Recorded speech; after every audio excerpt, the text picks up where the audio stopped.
capítulo 2, versículo 4, apenas a primeira parte. Convido os irmãos a se colocarem em pé. Queira tomar a posição no teclado para não estar louvado assim.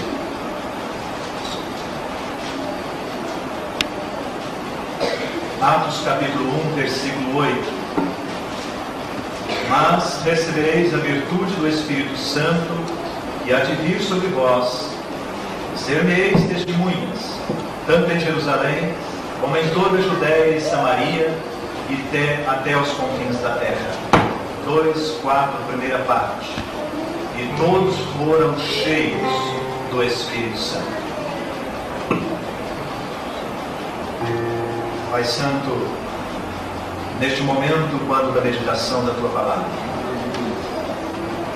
rogamos a Ti, Senhor, a Tua misericórdia. Sabemos, ó Deus, que Tu tens recebido a nossa gratidão, nosso louvor. Tu tens recebido-nos, ó Deus, diante de Ti.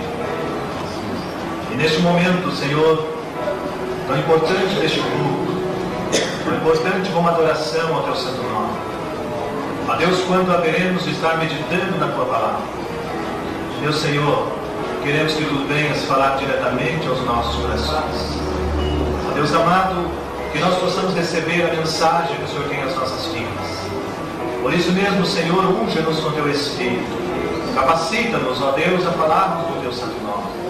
Abra, Senhor, as nossas mentes, os nossos corações, as nossas vidas. Faça-nos, ó Deus, predispostos a recebermos aquilo que tens aos nossos corações. Fica, pois, com a Tua igreja, em nome de Jesus. Assentados. Irmãos, na palavra de Deus, em textos como Isaías capítulo 61, versículo 3, como Hebreus capítulo 1, versículo 9, encontra-se ali a possibilidade de termos a simbologia bíblica, o óleo do Espírito Santo, a palavra de Deus dizendo que todos foram cheios do Espírito Santo. Irmãos, analisando este texto, buscando o conhecimento da palavra, meditando naquilo que é o símbolo do Espírito, o óleo, nós chegamos a deparar numa comparação, então, do óleo, o Espírito, o crente. Quando nós falamos crente, chega-nos a compreensão, como servos de Cristo, que assim sendo, então, servos de Cristo, temos o Espírito Santo de Deus. Obviamente que na palavra do Senhor Jesus Cristo, quando Ele diz, eu e o Pai cremos nele e nele faremos morada, é impossível dissociar a presença do Espírito aqui. E agora encontramos então o crente e cremos nesta realidade que todo crente, ele tem o Espírito Santo de Deus. E quando nós falamos que o crente tem o Espírito, e quando fazemos a comparação ou usamos a simbologia do óleo como símbolo do Espírito, nós podemos tirar algumas lições para as nossas vidas. Por exemplo, separação.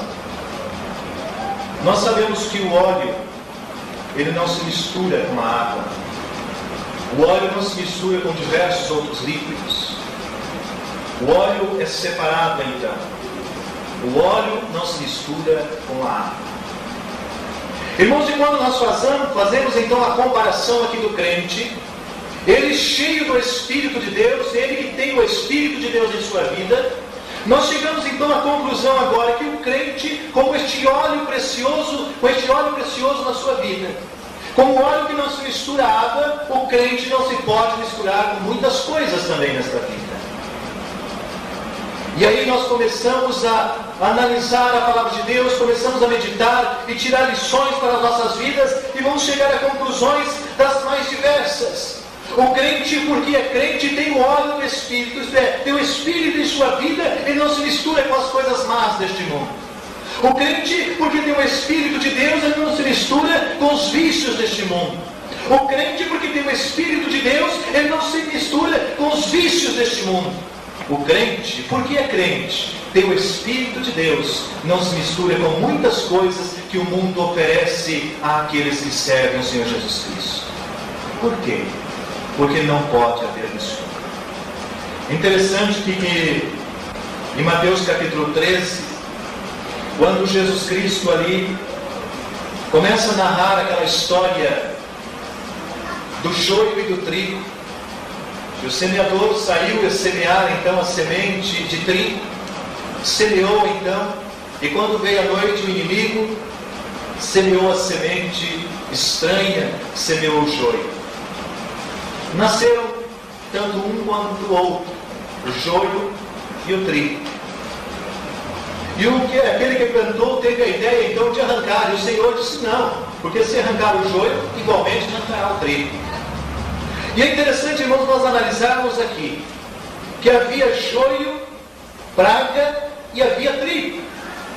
Estavam juntos, aparentemente misturados, mas a verdade é que havia uma separação, porque depois da semente plantada, crescendo, depois da produção haveria de distinguir-se o que era trigo, o que haveria de ser joio, e então daí haveria separação completa, absoluta. E a igreja, irmãos, neste mundo, de uma maneira bastante semelhante, a igreja está aqui neste mundo, e como está aqui, como o trigo que cresce e floresce, está neste mundo em meio ao joio, ou joio ao meio trigo.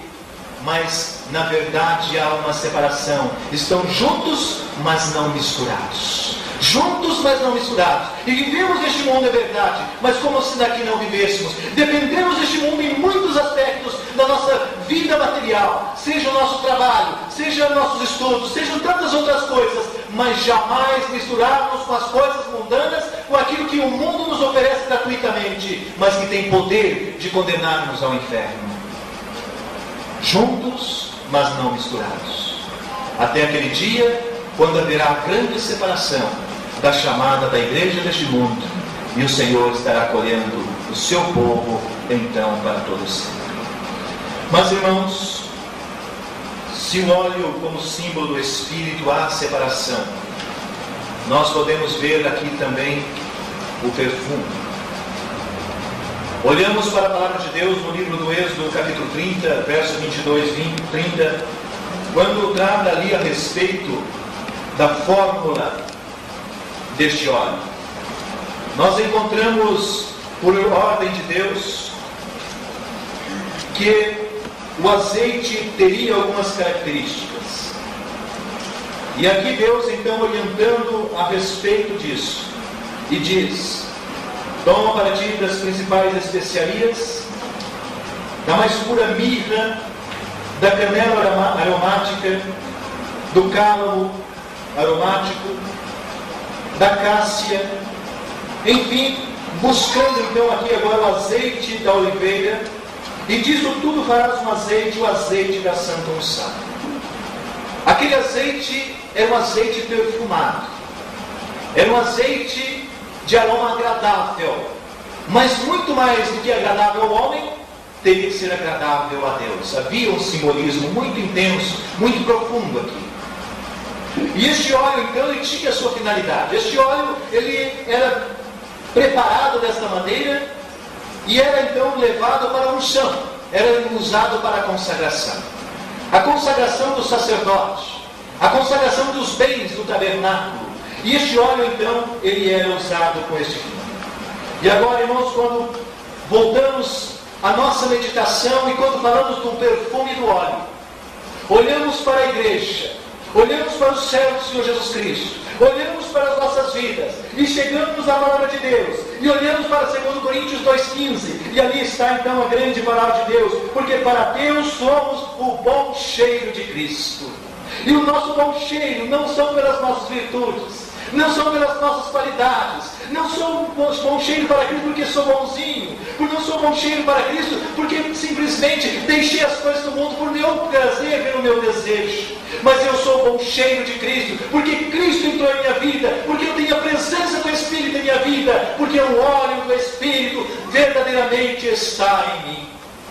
E essa é a grande verdade, irmãos, do crente para Deus. É a verdade do crente para o Senhor Jesus Cristo. Nós somos o bom cheiro de Cristo. Lamentavelmente, muitos não têm esse bom cheiro. Sempre estou ali na chácara, no sítio ali do irmão Emílio, do irmão Marcos, e sempre a gente vai ali junto aos porcos, na pocilga ali. Quantos crentes estão como aquela pocilga? Lamentavelmente. Não há prazer nenhum. A gente vai porque quer ver os animais. Mas quantos estão desta maneira? Mas o crente precisa exalar, o crente precisa manifestar este bom cheiro de Cristo, como verdadeiro testemunho de que Ele está cheio da graça, da misericórdia, da bondade, e Ele está na plenitude do Espírito de Deus em sua vida. Há necessidade disso. Mas, irmãos, não apenas isso. Mas quando olhamos para este óleo, símbolo do Espírito Santo, deparamos-nos com outro ensinamento bíblico, é que o óleo também ele era usado para aquele instrumento chamado candelabro, que está em Êxodo capítulo 25, versículo 31 a 40. Ali na direção de Deus, na orientação de Deus, foi confeccionado o candelabro, preparado então para 7 lâmpadas. E aquelas lâmpadas haveriam de ser colocadas no lugar santo do templo. E aquele candelabro ali colocado, ele precisava ter combustível no seu interior para dar luz. Luz. E ele precisava estar com suas lâmpadas acesas, dia e noite. Diariamente os sacerdotes ali entravam, examinavam então o candelabro, seja no templo antes, seja no tabernáculo, observavam todo o candelabro, inclusive ali suas chamas. Se houvesse carvão, ele precisava tirar aquele carvão para a luz brilhar ainda mais, mas jamais poderia faltar o azeite, porque se faltasse o azeite, se faltasse o óleo, as lâmpadas se apagariam. Irmãos, e quando olhamos para nós como crentes, quando olhamos para nós como servos do Senhor Jesus Cristo, quando olhamos para nós como aqueles que representam a igreja hoje neste mundo, quando olhamos para nós que estamos aqui neste mundo, nós olhamos agora para a palavra de Deus em Mateus capítulo 5, versículo 14. E o que diz ali? Vós sois a luz do mundo. E para que esta luz brilhe, para que esta luz tenha intensidade no seu brilho, ela precisa estar cheia de óleo. Nós precisamos estar cheios do Espírito, porque se assim não for, jamais poderemos estar brilhando neste mundo, jamais poderemos estar dando testemunho vivo e eficaz de que Cristo está conosco, de que Cristo está em nossas vidas. Precisamos, portanto, ter de fato o brilho desta luz. Precisamos, portanto, ter este Espírito. Precisamos ter o Espírito Santo de Deus.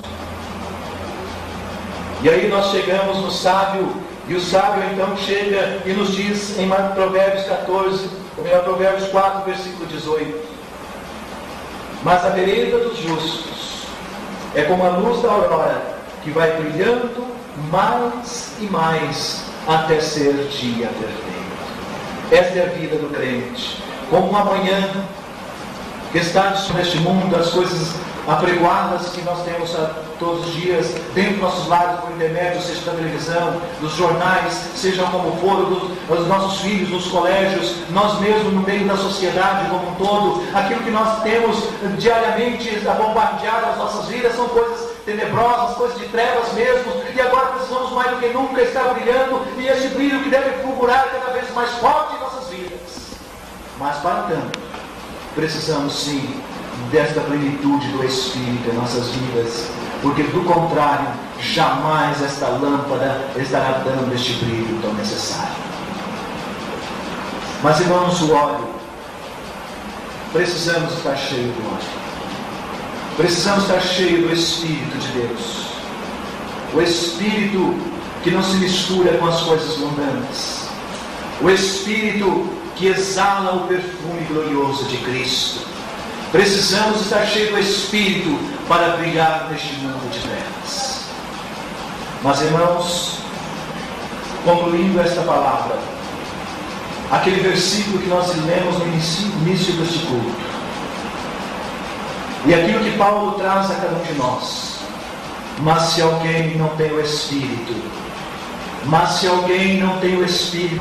você tem o Espírito do Senhor Jesus Cristo em sua vida. Porque Paulo está dizendo que este que não tem o Espírito, este não é do Senhor Jesus. Você tem este Espírito. Você está separado das coisas do mundo. Você de fato está exalando o verdadeiro perfume de Cristo em sua vida. Você verdadeiramente tem brilhado neste mundo de trevas. Você precisa ter o Espírito Santo de Deus em sua vida. Você precisa do Espírito Santo em sua vida.